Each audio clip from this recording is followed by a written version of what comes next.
Olá, estamos aqui para mais um programa As Pessoas Inspiram pela Vale TV. E hoje nós vamos falar sobre um assunto, uma pauta super relevante, que é a diversidade e a inclusão. O que é isso, né? E para conversar um pouquinho mais e para a gente conhecer também ela que é também colega aqui, apresentadora do programa Coletivo de Mulheres Quebrando Tabus aqui na Vale TV. Eu vou chamar, já está aqui na tela, né? A Janaína Dieter, ela que é doutora em diversidade e inclusão, também é professora de educação física pelo Instituto Federal do Rio Grande do Sul, campus Veranópolis, né? E trabalha muito essa questão dessa temática, né? Tão importante, tão relevante nas nossas vidas de hoje, né? Então, quero chamar aqui, Janaína, dar um oi aqui para a galera. Olá, pessoal, tudo bem? Queria agradecer a Eliane pelo convite. É um prazer estar aqui nesse programa que tem uma trajetória muito linda, muito importante de valorizar as trajetórias e as vidas das pessoas. Todos somos importantes, né?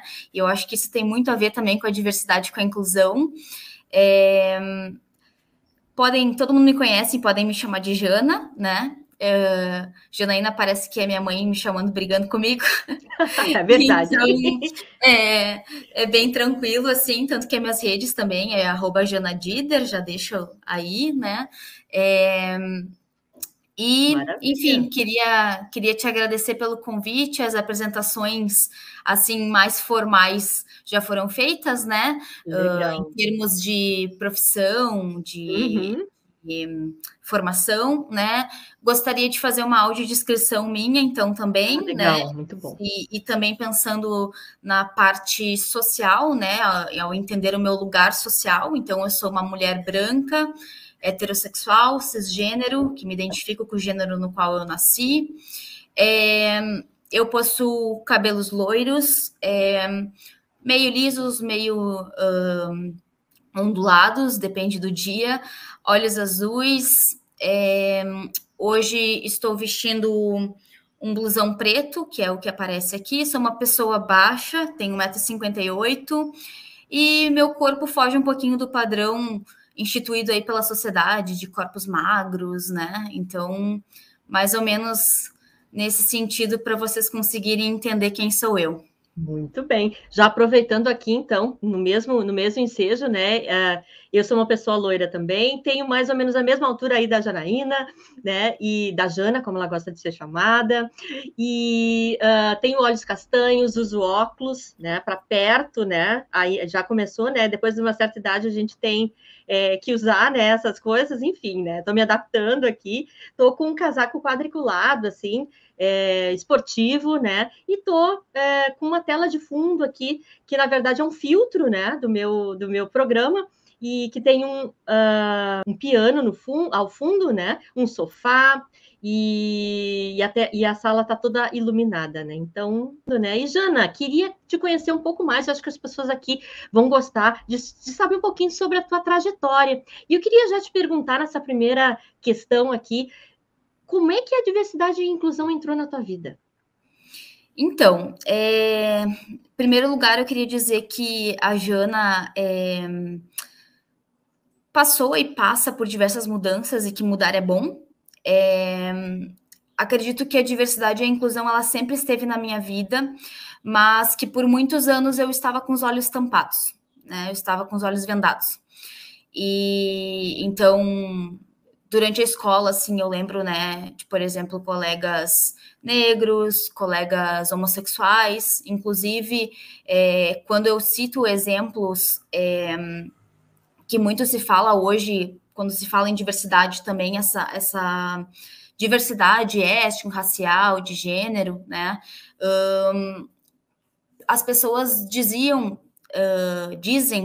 que trabalhar isso na escola incentiva a pessoa virar homossexual, virar transgênero, e que, na verdade, eu sempre trago um exemplo de um colega meu, um ex-colega meu, inclusive, infelizmente, essa semana ele faleceu, vocês devem ter visto, o Regis Wagner, que era professor de uma escola de educação infantil. O Regis marcou muito a minha infância, porque quando eu estava na escola, o padrão do binarismo e heteronormativo, né? Ou seja, somente relações heterossexuais, né? As pessoas se identificando com o gênero que nasceram eram aceitas. E não se falava nada sobre essas diversidades, né? Apesar de elas existirem. Elas existiam, mas elas eram chacoteadas, elas sofriam bullying, elas eram excluídas, elas eram minimizadas. E o Regis me chamou muito a atenção porque ele sempre teve a presença enquanto uma pessoa homossexual e ele sempre sofreu muito na escola, né, pelos colegas. E mesmo a gente crescendo nesse ambiente heteronormativo, isso não fez com que ele deixasse de ser quem ele era. Então, eu fiquei muito feliz ao acompanhar ele ao longo dos anos nas redes, né? As redes nos proporcionaram isso e ver que ele conseguiu se manter e assumir aquilo que ele sempre foi, né? Não foi uma criação, não foi uma algo enfiado, né? Goela abaixo, vamos dizer assim. Ele sempre foi assim, ele sempre se viu assim, ele sempre se sentiu assim. E o que causou esse ambiente heteronormativo foi sofrimento para ele, né? Inclusive, eu fiquei sabendo que ele morreu de um câncer no estômago, né? E aí, para quem acredita ou não de doenças psicossomáticas, né? Eu tenho mais que certeza que todos esses anos de sofrimento, que apesar de hoje poder se assumir de uma forma mais livre, essas pessoas sofrem ainda muito, né? Não podem andar de mãos dadas na rua, né? Que são coisas que qualquer casal heteronormativo pode estar fazendo. Então, a diversidade e a inclusão, elas sempre tiveram na minha vida, mas eu nunca consegui enxergar elas da forma que elas acontecem, porque isso não era trabalhado, o preconceito sempre foi muito enraizado, né? Eu, até antes de entrar no mestrado, assim, me considerava, vendo hoje, né, uma pessoa mais politizada, mais consciente socialmente, me via uma pessoa, então, muito ignorante, né, nessas causas sociais, nessas questões, né, de diversidade e inclusão. E, assim, a Jana, principalmente antes do mestrado e a Jana depois da pós-graduação, quando terminou o doutorado, né, que ambos, né, mestrado e doutorado foram em diversidade e inclusão, são pessoas totalmente diferentes, né? Hoje eu sou uma pessoa que eu digo que aquela venda que eu tinha, que a diversidade acontecia, né, eu tirei aquela venda e depois que a gente tira, a gente não consegue colocar mais. Então, as causas, elas nos tocam e a gente automaticamente se torna militante por elas, né? Porque a gente vai se tornar, claro, quando comprometidos, né, com a justiça social, com uma sociedade melhor, né, a gente vai acabar lutando por essas causas, independente do nosso lugar social, que eu digo, né? Eu hoje tenho o privilégio de ser uma mulher branca, heterossexual, cisgênero. O meu lugar de mulher não me coloca lá no topo, porque as mulheres por anos foram e são ainda sofrem, né, com violências de gênero, né, com desigualdade de gênero, mas outras questões como ser branca, como ser hétero, ser cisgênero, me colocam em uma situação de privilégios e entender isso é muito importante, né? Eu digo, entender esse lugar social, né, é muito importante para a gente conseguir estar comprometido com uma sociedade melhor, né? Lutar pelas minhas causas e pelas causas das outras pessoas também, independente de qualquer coisa.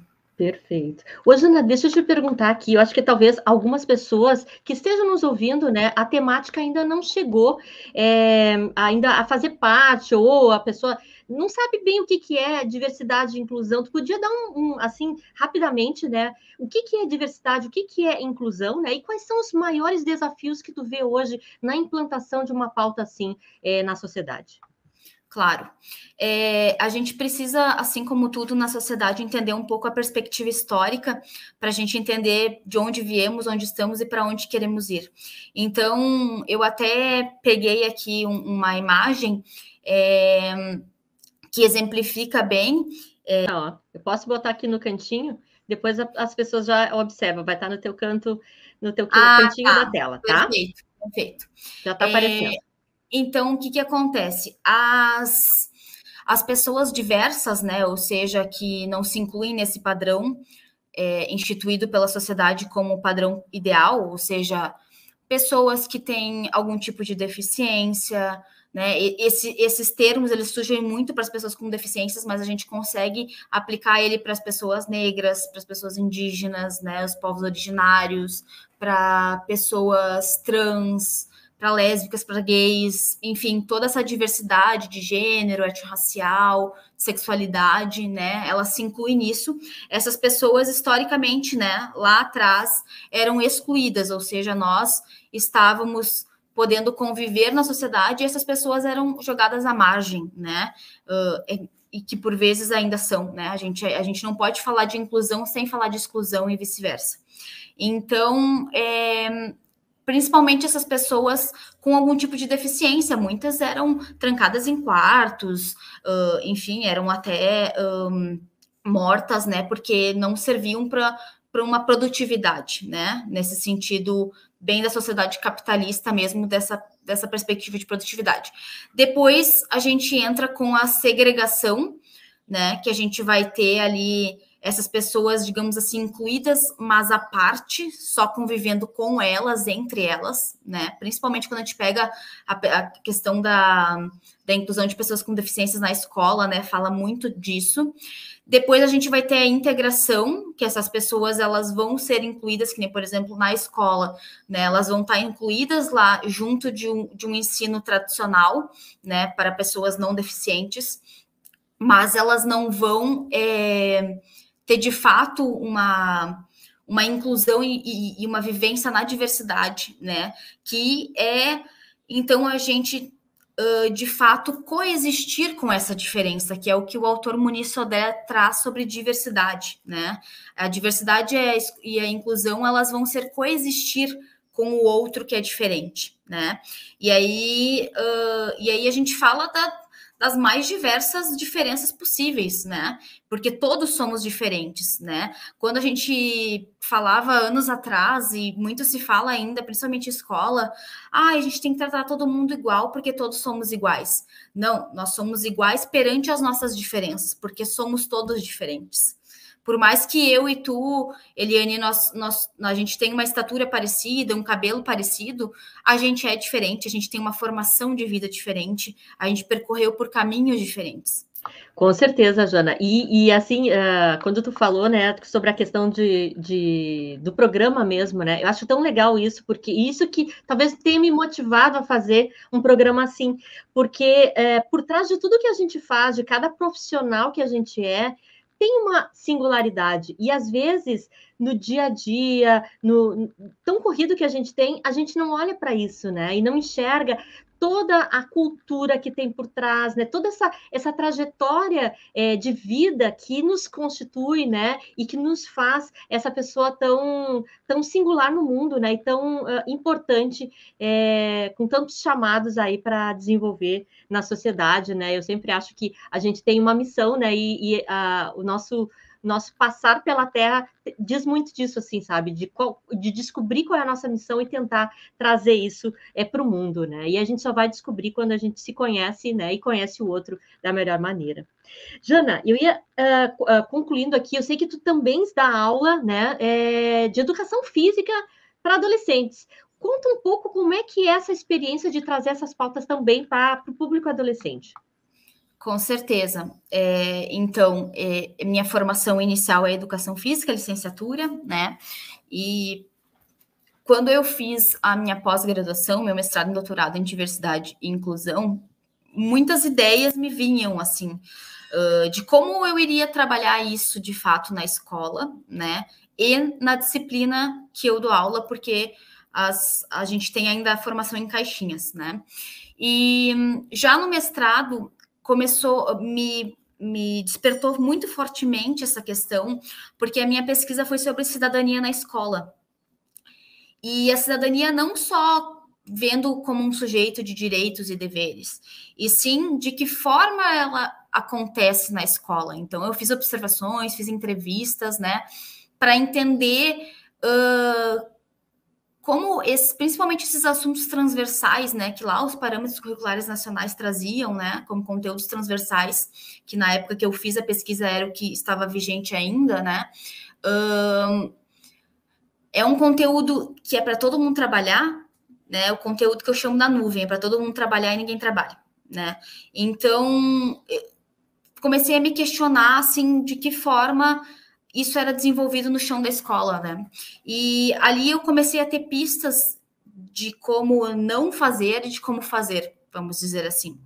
Então, a minha pesquisa mostrou, assim, que, de fato, o ensino tradicional, a educação bancária, de acordo com Paulo Freire, é mais do que ultrapassado, né, para a gente desenvolver um aluno crítico, empático, com consciência social, né, e a gente precisa, então, ir aí para um ensino, uma educação libertadora, como o próprio Paulo Freire traz para nós. Então, só que é um desafio, né? Porque o sistema do ensino é muito complicado, né? Para a gente conseguir desenvolver algumas coisas, principalmente buscando a interdisciplinaridade, a gente precisa de tempo para isso, tempo de qualidade entre os colegas também, e não é o que a gente vê na realidade escolar. Então, quando eu estava terminando já o doutorado, a minha tese foi sobre a trajetória de medalhistas olímpicos no atletismo brasileiro, então eu falo um pouco da inclusão através do esporte, né, especificamente atletismo, mas a minha dissertação me cai muito para dentro da escola, e aí eu comecei a me questionar também de que forma na educação física eu faria isso, enfim, durante a graduação eu tive algumas experiências, mas a Jana durante a graduação era uma, e a Jana agora a pós-graduação é outra, então é um compromisso comigo mesma estar dentro de uma instituição escolar e trabalhar com a diversidade e com a inclusão, né?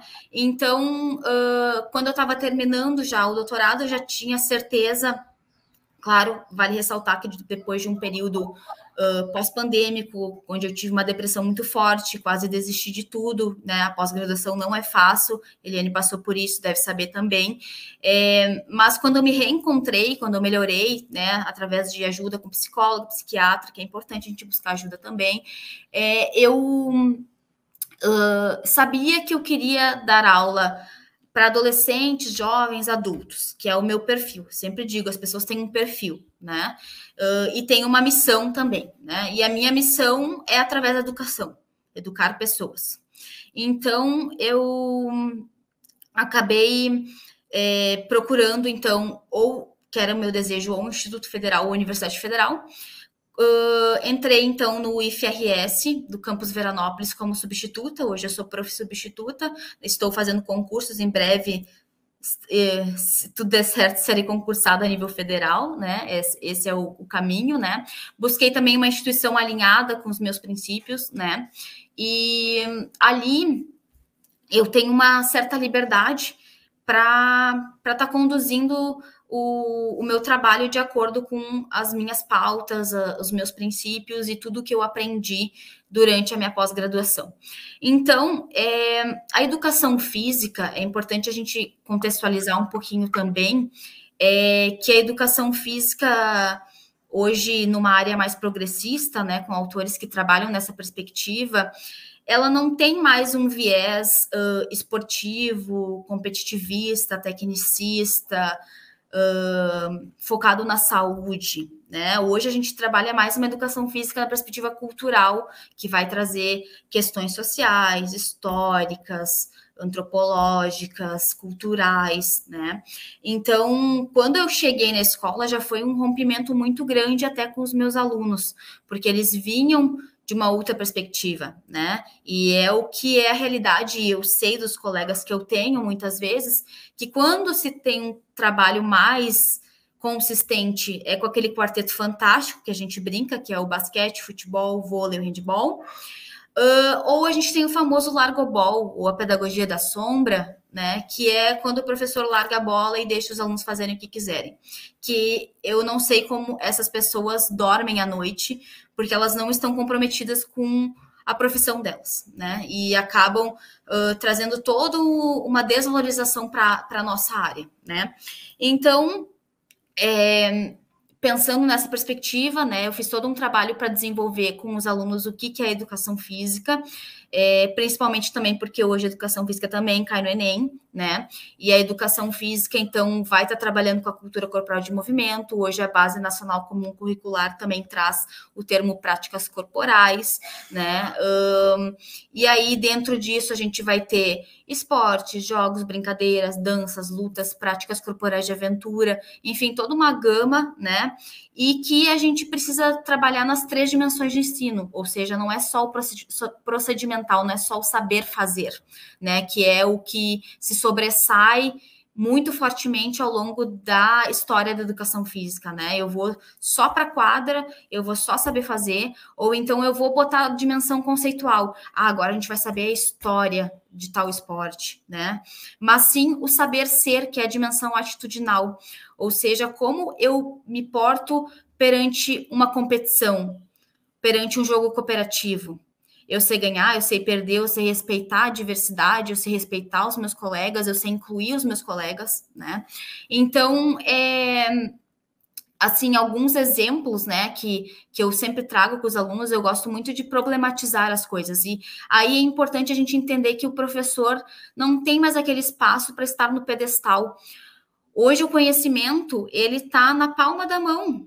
Qualquer aluno tem, né? A informação, na verdade, né? E o conhecimento a gente vai estar construindo na escola, e nós, professores, não somos os detentores de conhecimento. Eu não tenho como ter o conhecimento acerca de toda a diversidade que a educação física tem de temáticas, de regras, de histórias dos esportes, de questões, né? Por exemplo, uma questão que eu trabalho com os alunos é sobre a inclusão de pessoas trans no esporte competitivo, que é uma discussão que está em alta. A gente não tem definições, a gente está caminhando para. E a gente precisa pensar num mundo inclusivo para essas pessoas, né? Com certeza. Então, Jana, eu vou te acelerar um pouquinho aqui, porque nós já estamos quase no final do programa, mas eu ainda tenho algumas coisas para te perguntar aqui. sim. Quero que tu fale para a gente um pouquinho sobre o que é o coletivo Mulheres Quebrando o Tabu, que eu acho que é muito importante aqui a gente não sair da entrevista sem falar sobre isso. Sim, com certeza. Vou só dar um exemplo da atividade que eu ia dizer, porque fica para os colegas também, que nem, por exemplo, a gente estava trabalhando com atletismo, e aí eu escolhi reportagens que tinham questões sociais, por exemplo, o atletismo e o racismo, a inserção de pessoas trans, a questão das pessoas com deficiências, né? Fiz eles fazerem uma resenha crítica, e depois eles tiveram que apresentar a partir de um artigo que embasasse essa questão social, e a gente fez roda de discussões, né? Então, justamente sempre, como eu digo assim, para a gente colocar aquela pulguinha atrás da orelha, para que as pessoas comecem a refletir, né? Os alunos reflitam, ainda mais nesse processo de construção e aprendizado. Bom, sobre o coletivo, então, dia 23 de julho de 2022, eu, a partir de uma motivação pessoal e social minha, decidi fazer um encontro de mulheres, né? Porque eu estava vendo essa necessidade, né? Pessoal, porque eu sofri um abuso na infância e senti que eu precisava fazer algo pelas mulheres. Muitas chegavam para mim denunciando que tinham acontecido coisas parecidas com elas ou com alguma conhecida em algum momento. E social, para devolver um pouco desse conhecimento, esse aprendizado da pós-graduação, principalmente para a sociedade, né? Eu fui bolsista CAPES, então me sinto nesse dever também, né? Nesse comprometimento. E aí resolvi fazer um encontro de mulheres, e assim como eu digo, assim, todo encontro de mulheres é potencial, é potente e inspirador. Porque a gente cria uma rede de apoio mútuo incrível, porque a gente está entre pares, e mulheres que nunca se viram, que não se conhecem, estão ali abrindo seu coração e se apoiando uma nas outras, se vendo uma nas outras, a partir dessa estrutura que a gente tem machista da sociedade patriarcal. Então, a gente... Hoje é um coletivo, a gente tem mais meninas que fazem parte, né? Já passamos aí de 1 ano de atuação. Conseguimos o nosso programa na Vale TV também esse ano, para poder estar levando mais informações para mais pessoas, né? Porque a gente sabe que a Vale tem outro alcance, né? As reportagens também, os programas vão para o YouTube, e no YouTube mais pessoas conseguem, né, chegar. E a gente tem algumas ações também presenciais aqui na região do Vale dos Sinos. Então, quem quiser conhecer é @Mulheres Quebrando Tabus no Instagram. E, enfim, a gente está sempre aberta a receber sugestões, a receber pessoas que querem somar, né? E sempre também buscando, então, levar informação, buscar esse apoio em rede e quebrar tabus, né? Com certeza, né? E tem tanta coisa, né, Jana, que a gente precisa realmente dialogar, sabe? Eu acho que nós estamos num momento hoje que a gente está inovando, né? A gente falar de diversidade, inclusão, é uma inovação de um mundo, de uma sociedade que a gente quer construir, né? Onde todos tenham vez e voz e assim por diante, né? Então, acho que é super importante a gente falar sobre isso. E quando a gente tem essa oportunidade, né? Acho que cada momento desse aqui a gente impacta, que seja uma ou duas pessoas, né? Para um refletir mais profundo, acho que já tá valendo, né? Jana, queria que tu deixasse uma mensagem final aqui para o pessoal que está nos assistindo, né? Deixasse aqui um convite também para participar do teu programa, participar do coletivo, né? E tudo mais. Então, palavra tua. A revista Bom Exemplo, que é do jornal NH, disse: Jana, me manda, que também tem uma parte de pessoas inspiram, se eu não me engano, me manda uma foto tua e uma frase. E aí eu fiquei pensando, que frase? E aí tem uma frase que eu hoje uso muito, que é: trabalhe com o que você acredita.